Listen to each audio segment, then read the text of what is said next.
আসসালামু আলাইকুম। আজকের বাংলা নিউজে সবাইকে জানাচ্ছি স্বাগতম। শুরুতে জানাচ্ছি বিশ্ব আলোচিত খবরের সংবাদ শিরোনাম। আজকের বাংলা নিউজের সাথেই থাকুন। গাজায় যুদ্ধবিরতি আলোচনা চুক্তির খুব কাছাকাছি, ঘোষণা দিতে মিশর যাবেন যুক্তরাষ্ট্রের প্রেসিডেন্ট ডোনাল্ড ট্রাম্প। ফিলিস্তিনের স্বাধীনতাকামী সংগঠন হামাস আজ ঘোষণা করেছে, চলতি সপ্তাহে মিশর ও ইসরায়েলের সঙ্গে পরোক্ষ আলোচনায় তারা একটি চুক্তিতে পৌঁছেছে। ক্ষেপণাস্ত্র নিয়ে মন গড়া অভিযোগ নেতানিয়াহুর ইরানের পররাষ্ট্রমন্ত্রী আব্বাস আরাকচি। গাজায় ইসরায়েলি হামলার প্রতিবাদে দেশটির বিরুদ্ধে কড়া অবস্থান নিয়েছে স্পেন। এরই মধ্যে তেল আবিবের সঙ্গে প্রায় সব ধরনের অস্ত্র ও সামরিক প্রযুক্তি বাণিজ্য স্থগিতের সিদ্ধান্ত নিয়েছে স্পেন। আন্তর্জাতিক জলসীমায় আটক ফ্লোটিলা কর্মীদের অবশ্যই নিরাপত্তা ও স্বাধীনতা নিশ্চিত করতে হবে ইসরায়েলকে, জাতিসংঘ বিশেষজ্ঞ। গণভোট কবে হবে এই সিদ্ধান্ত সরকার জানিয়ে দিক, বলেছেন এবি পার্টির চেয়ারম্যান মুজিবুর রহমান মঞ্জু। এতক্ষণ শুনছিলেন বিশ্ব আলোচিত খবরের সংবাদ শিরোনাম, এবার বিস্তারিত। গাজায় যুদ্ধবিরতি আলোচনা চুক্তির খুব কাছাকাছি, ঘোষণা দিতে মিশর যাবেন ট্রাম্প। ফিলিস্তিনের গাজায় যুদ্ধবিরতির জন্য মিশরে হামাস ও ইসরায়েলের মধ্যে আলোচনা চলছে। যুক্তরাষ্ট্রের প্রেসিডেন্ট ডোনাল্ড ট্রাম্প বলেছেন, আলোচকেরা একটি চূড়ান্ত চুক্তির খুব কাছাকাছি পৌঁছে গেছেন। ওয়াশিংটনে হোয়াইট হাউসে স্থানীয় সময় গতকাল বুধবার একটি অনুষ্ঠানে বক্তব্য দিচ্ছিলেন ট্রাম্প। তখন ওই কক্ষে প্রবেশ করেন যুক্তরাষ্ট্রের পররাষ্ট্রমন্ত্রী মার্কো রুবিও। ট্রাম্পের হাতে মার্কো রুবিওর একটি চিরকুট ধরিয়ে দেন। ট্রাম্প চিরকুটটি পড়েন। এরপর ট্রাম্প চিরকুটে কি লেখা রয়েছে সেটা সবাইকে জানান। ট্রাম্প বলেন, পররাষ্ট্রমন্ত্রী মাত্রই আমাকে একটি নোট দিলেন। আমরা মধ্যপ্রাচ্যে একটি চুক্তির খুব কাছাকাছি পৌঁছে গেছি। তাদের খুব শিগগির আমাকে প্রয়োজন হবে। যুক্তরাষ্ট্রের প্রেসিডেন্ট আরো বলেন, মধ্যপ্রাচ্যের কিছু সমস্যার সমাধানের চেষ্টা করার জন্য আমাকে এখনই যেতে হবে। হোয়াইট হাউসের পক্ষ থেকে বলা হয়েছে, ওয়াশিংটনের ওয়াল্টার রিড মেডিকেল সেন্টারে আগামীকাল শুক্রবার সকালে পূর্ব নির্ধারিত বার্ষিক স্বাস্থ্য পরীক্ষায় অংশ নেবেন প্রেসিডেন্ট ট্রাম্প। এরপর তিনি মিশরে যেতে পারেন। গত মাসে ডোনাল্ড ট্রাম্প গাজা নিয়ে 20 দফা শান্তি পরিকল্পনা ঘোষণা করেন। ইসরায়েল ও হামাস দুই পক্ষই ট্রাম্পের পরিকল্পনায় ইতিবাচক সাড়া দেয়। পরিপ্রেক্ষিতে গত সোমবার মিশরের পর্যটন শহর শারম আল শেখে দুই পক্ষের মধ্যে আলোচনা শুরু হয়। গাজায় যুদ্ধ বন্ধে চুক্তিতে পৌঁছানোর কথা জানালো হামাস। ফিলিস্তিনের স্বাধীনতাকামী সংগঠন হামাস আজ বৃহস্পতিবার ঘোষণা করেছে, চলতি সপ্তাহে মিশরে ইসরায়েলের সঙ্গে পরোক্ষ আলোচনায় তারা একটি চুক্তিতে পৌঁছেছে। এই চুক্তিতে গাজায় চলমান যুদ্ধের অবসান ঘটানোর কথা বলা হয়েছে। এর আগে গতকাল বুধবার মার্কিন প্রেসিডেন্ট ডোনাল্ড ট্রাম্প জানান, গাজায় যুদ্ধ বন্ধ ও জিম্মি মুক্তি সংক্রান্ত তার 20 দফা পরিকল্পনার প্রথম ধাপ বাস্তবায়নে একমত হয়েছে হামাস ও ইসরায়েল। ট্রাম্প তার ট্রুথ সোশ্যালে দেওয়া পোস্টে লেখেন, আমি অত্যন্ত গর্বের সঙ্গে ঘোষণা করছি, ইসরায়েল ও হামাস উভয়ই আমাদের শান্তির পরিকল্পনার প্রথম ধাপেই সই করেছে। হামাস এক বিবৃতিতে বলেছে, তারা এমন একটি চুক্তিতে পৌঁছেছে যা গাজায় যুদ্ধের অবসান ঘটাবে, পাশাপাশি দখলদার ইসরায়েলি বাহিনী প্রত্যাহার, মানবিক সহায়তা, প্রবেশ ও বন্দি বিনিময়ের পথ সুগম করবে। সংগঠনটি মার্কিন প্রেসিডেন্টের প্রতি আহ্বান জানিয়েছেন, তিনি যেন ইসরায়েলকে এই চুক্তি পুরোপুরি বাস্তবায়নে বাধ্য করেন। ইসরায়েলকে যেন কোনোভাবেই তা এড়িয়ে যাওয়ার বা বিলম্ব করার সুযোগ দেওয়া না হয়। আল জাজিরার প্রতিবেদনে বলা হয়, বার্তা আদান প্রদানের এক টেলিগ্রামে প্রকাশিত এক বিবৃতিতে হামাস জানিয়েছে, তারা যুদ্ধবিরতি চুক্তির শর্ত অনুযায়ী ইসরায়েলে বন্দী ফিলিস্তিনিদের একটি তালিকা ইসরায়েলি কর্তৃপক্ষের কাছে দিয়েছে। তালিকাটি এখন চূড়ান্ত অনুমোদনের অপেক্ষায় আছে। অনুমোদন মিললে তা আনুষ্ঠানিকভাবে প্রকাশ করা হবে।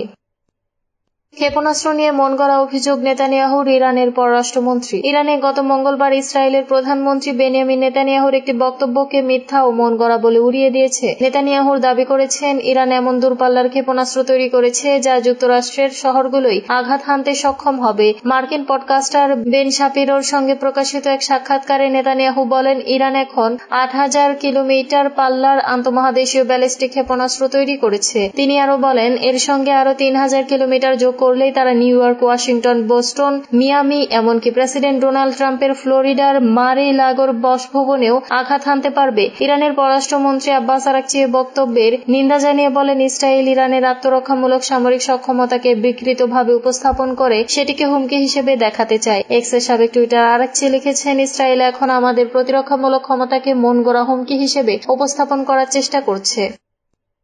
ইসরায়েলের বিরুদ্ধে কড়া পদক্ষেপ নিল স্পেন। গাজায় ইসরায়েলি হামলার প্রতিবাদে দেশটির বিরুদ্ধে কড়া অবস্থান নিয়েছে স্পেন। এরই মধ্যে তেল আবিবের সঙ্গে প্রায় সব ধরনের অস্ত্র ও সামরিক প্রযুক্তি বাণিজ্য স্থগিতের সিদ্ধান্ত নিয়েছে স্পেন। সরকারি সিদ্ধান্ত অনুযায়ী ইসরায়েলের সঙ্গে কোনো ধরনের অস্ত্র বা সামরিক প্রযুক্তি কেনাবেচা করা যাবে না। একই সঙ্গে স্পেনের সমুদ্র বন্দর বা আকাশসীমা ব্যবহার করে ইসরায়েলের সামরিক সরঞ্জাম ও জ্বালানি বহনকারী জাহাজ ও বিমান চলাচল নিষিদ্ধ করা হয়েছে। ইউরোপীয় ইউনিয়নের মধ্যে স্পেন দীর্ঘদিন ধরে ইসরায়েলের সবচেয়ে কঠোর সমালোচক দেশগুলোর একটি। গাজায় চলমান যুদ্ধ পরিস্থিতিতে প্রধানমন্ত্রী পেদ্রো সানচেজের সরকার এর আগেও ইসরায়েলের বিরুদ্ধে একাধিক নিষেধাজ্ঞা জারি করেছিল। বুধবারের ভোটে বামপন্থী পদেমোস দল সরকারের প্রস্তাবকে সমর্থন দিলেও রক্ষণশীল পপুলার পার্টি ও ডানপন্থী ভক্স দলের বিরোধিতা করে। পদেমোস নেত্রী ইউনে বেলারা বলেন, সরকারকে আরো কঠোর হতে হবে। ইসরায়েলের সঙ্গে থাকা সব অস্ত্র চুক্তি সম্পূর্ণভাবে বাতিল করা উচিত। স্পেনের অর্থমন্ত্রী কার্লোস কুয়েরপো বলেন, এই নিষেধাজ্ঞা আন্তর্জাতিকভাবে একটি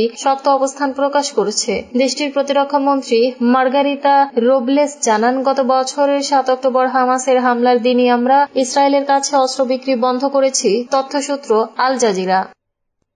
আন্তর্জাতিক জলসীমায় আটক ফ্লোটিলা কর্মীদের অবশ্যই নিরাপত্তা ও স্বাধীনতা নিশ্চিত করতে হবে। ফিলিস্তিনের গাজা অভিমুখী জাহাজ কনসেন্স ও ফ্রিডম ফ্লোটিলা কোয়ালিশনের অন্যান্য জাহাজে থাকা সব ব্যক্তির নিরাপত্তা এবং মানবাধিকার রক্ষা করার আহ্বান জানিয়েছেন জাতিসংঘের একজন বিশেষজ্ঞ। মত প্রকাশের স্বাধীনতা বিষয়ক জাতিসংঘের বিশেষ রিপোর্টিয়ার আইরিন খান এই আহ্বান জানান। আইরিন খান বলেন, সমুদ্রে নিরস্ত্র বেসামরিক লোকজনের উপর ইসরায়েলের এই হামলা আন্তর্জাতিক আইনের আরও একটি লঙ্ঘন। বিবৃতিতে বলা হয়, গতকাল ভোরে আন্তর্জাতিক জলসীমা থেকে এসব জাহাজ ইসরায়েলি সামরিক হেলিকপ্টার আটক করেছে বলে জানা গেছে।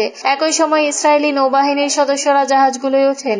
ধারণা করা হচ্ছে আটকের ঘটনা আন্তর্জাতিক আইন লঙ্ঘন করে আন্তর্জাতিক জলসীমায় ঘটানো হয়েছে। ফ্লোটিলা সদস্যদের আটক করা হয়েছে এবং তাদের ইসরায়েলের আশদোদ বন্দরের দিকে নেওয়া হচ্ছে। ফ্লোটিলার প্রধান জাহাজ কনসেন্সে ছিলেন 92 যাত্রী। তাদের মধ্যে ছিলেন সাংবাদিক, স্বাস্থ্যকর্মী ও মানবাধিকার কর্মী। তারা গাজার উপর ইসরায়েলের অবরোধ ভাঙতে যাত্রা করেছিলেন। যাত্রীদের মধ্যে 16 জন ছিলেন আন্তর্জাতিক সাংবাদিক। তারা 10টি দেশের ও ডজন খানেক সংবাদ মাধ্যমের সঙ্গে কাজ করেছিলেন। আইরিন খান ফ্লোটিলার ক্রু ও সদস্যদের নিরাপত্তা নিয়ে গভীর উদ্বেগ প্রকাশ করেছেন। বিশেষ করে গ্লোবাল সুমুদ ফ্লোটিলার কর্মীদের ইসরায়েলি হেফাজতে থাকাকালে অসদাচরণের শিকার হওয়ার কথা ব্যক্ত করার পর আইরিন খান বলেন, ইসরায়েলের দায়িত্ব হল যাদের অন্যায়ভাবে আটক করা হয়েছে তাদের সব অধিকার নিশ্চিত করা, স্বাস্থ্যসেবা দেওয়া এবং নির্যাতনের শিকার হওয়া বা খারাপ আচরণ থেকে রক্ষা করা। আমরা ইসরায়েলকে আহ্বান জানাই যেন তারা অবিলম্বে তাদের আইনজীবী ও কনসুলার সেবা পাওয়ার সুযোগ নিশ্চিত করে। গণভোট কবে হবে এই সিদ্ধান্ত সরকার জানিয়ে দিক মঞ্জু। এবি পার্টির চেয়ারম্যান মুজিবুর রহমান মঞ্জু বলেছেন, দেশের মানুষ চায় শান্তি ঐকমত্য, কিন্তু সীমান্তের ওপারের চাওয়া হলো বিভেদ, সংঘাত ও বিভক্তি। গণভোট আয়োজনের ব্যাপারে ঐকমত্য হলেও গণভোট কি জাতীয় নির্বাচনের আগে হবে নাকি একই দিনে দুটি নির্বাচন হবে তা নিয়ে স্পষ্ট দ্বিধা বিভক্তি দেখা যাচ্ছে। ঐকমত্য কমিশন বা সরকারের উচিত হবে দুপক্ষের কথা শুনে গণভোট কবে হবে এ ব্যাপারে একটা সিদ্ধান্ত জানিয়ে দেয়া। বুধবার বিকেলে রাজধানীর ফরেন সার্ভিস একাডেমিতে অনুষ্ঠিত জাতীয় ঐকমত্য কমিশনের শেষ পর্যায়ের বৈঠকে তিনি এসব কথা বলেন। প্রধান উপদেষ্টার বিশেষ সহকারী সাংবাদিক মনির হায়দারের সঞ্চালনায় এবং কমিশনের সহসভাপতি ডক্টর আলী রিয়াজ সভাপতিত্ব করেন। ব্রিফিংকালে মুজিবুর রহমান মঞ্জু বলেন, জুলাই সনদ কিভাবে বাস্তবায়ন হবে তা কি সংবিধান আদেশ, অধ্যাদেশ নাকি জুলাই সনদ আদেশ নামে জারি হবে, এটা নিয়ে প্রশ্ন উঠেছে। অর্থাৎ এখানেও পদ্ধতি বা শব্দ নিয়ে বিতর্ক।